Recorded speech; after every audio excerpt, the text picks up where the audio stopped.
Hay un gas en cada resonancia magnética de cada hospital del mundo, en cada cable de fibra óptica, en cada cohete que sale al espacio. Sin él no se fabrican microchips, los hospitales no pueden enfriar el imán que detecta un tumor, y la NASA no puede presurizar un tanque de combustible. Se llama helio, sus reservas se agotan, no se puede fabricar, y su mercado acaba de sufrir la primera crisis puramente geopolítica de su historia. Este gas tiene 3 propiedades que lo vuelven único.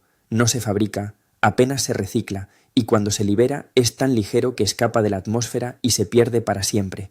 Y según el Servicio Geológico de Estados Unidos, el organismo público que cataloga los recursos minerales del país y publica sus estadísticas oficiales, conocido por sus siglas en inglés como USGS, solo 2 países, Estados Unidos y Qatar, concentran las 3/4 partes de la producción mundial. Uno de ellos está a 200 kilómetros de Irán. La pregunta de este canal no es cuánto helio queda, sino por qué el recurso más crítico del que nadie habla depende de tan pocas manos. Empecemos por el principio.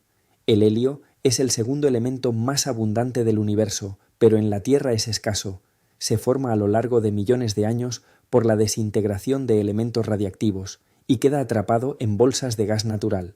No existen minas de helio, solo se obtiene como subproducto al procesar gas. O tienes una planta de gas natural con la tecnología para separarlo o no tienes helio. Y es irreemplazable en sus usos clave.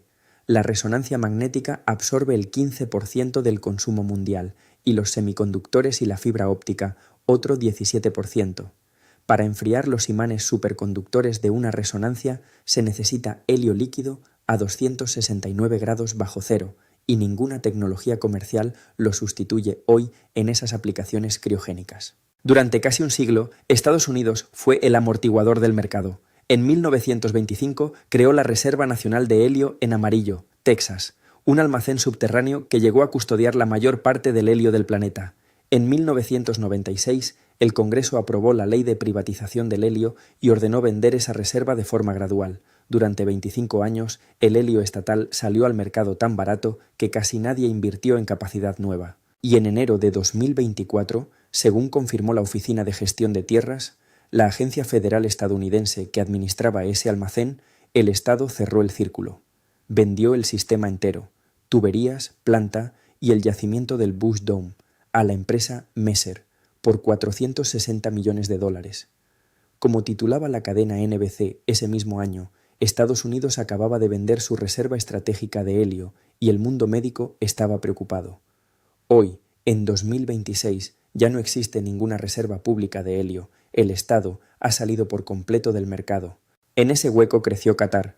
Con los últimos datos disponibles, produce 63 de los 190 millones de metros cúbicos mundiales, un 33%, un tercio del suministro, con apenas 3 millones de habitantes. Su planta está en Ras Laffan, a 200 kilómetros de Irán. Y a finales de febrero de 2026, durante la guerra entre Irán, Israel y Estados Unidos, varios ataques alcanzaron ese complejo. Tal y como informó el diario Haaretz, Qatar Energy detuvo la producción el 2 de marzo. Cerca de 17 toneladas diarias de helio salieron del mercado en cuestión de horas, con una caída estimada del 14% en las exportaciones. Fue la primera crisis del helio de origen geopolítico, no geológico. Rusia, por su parte, construyó en Amur, Siberia, la mayor planta del mundo, con capacidad, según su operadora Gazprom, para 60 millones de metros cúbicos al año, pero las sanciones europeas y estadounidenses, que siguen vigentes en 2025, mantienen su producción real en torno a 18 millones. Argelia aporta otros 11 millones. El resultado, 4 países concentran más del 95% de la oferta mundial. Conviene ser precisos. El helio no se agota la semana que viene. Según ese mismo inventario del Servicio Geológico estadounidense, las reservas mundiales identificadas son considerables. Qatar, 10,1, Argelia, 8,2, Estados Unidos, 8,5, Rusia, 6,8 mil millones de metros cúbicos. Y hay exploración activa en Tanzania y otros lugares. El problema no es geológico, es estructural. Primero, la concentración. Media docena de países deciden el suministro. Segundo, la falta de inversión. 25 años de precios bajos dejaron el mercado sin colchón. Tercero, una demanda que no deja de crecer. Centros de datos, inteligencia artificial, semiconductores, sanidad.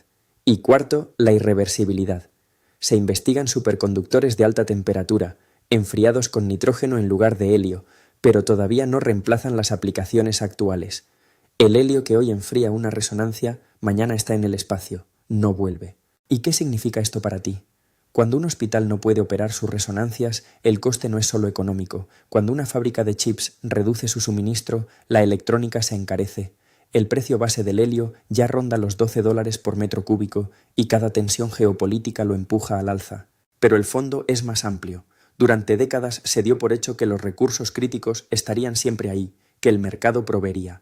El cobre, las tierras raras y el helio cuentan la misma historia. El helio es el caso extremo, porque es el único que, una vez usado, desaparece de forma literal. Si quieres seguir entendiendo cómo el dinero y el poder mueven el mundo, suscríbete a Dinero y Poder. Aquí explicamos el precio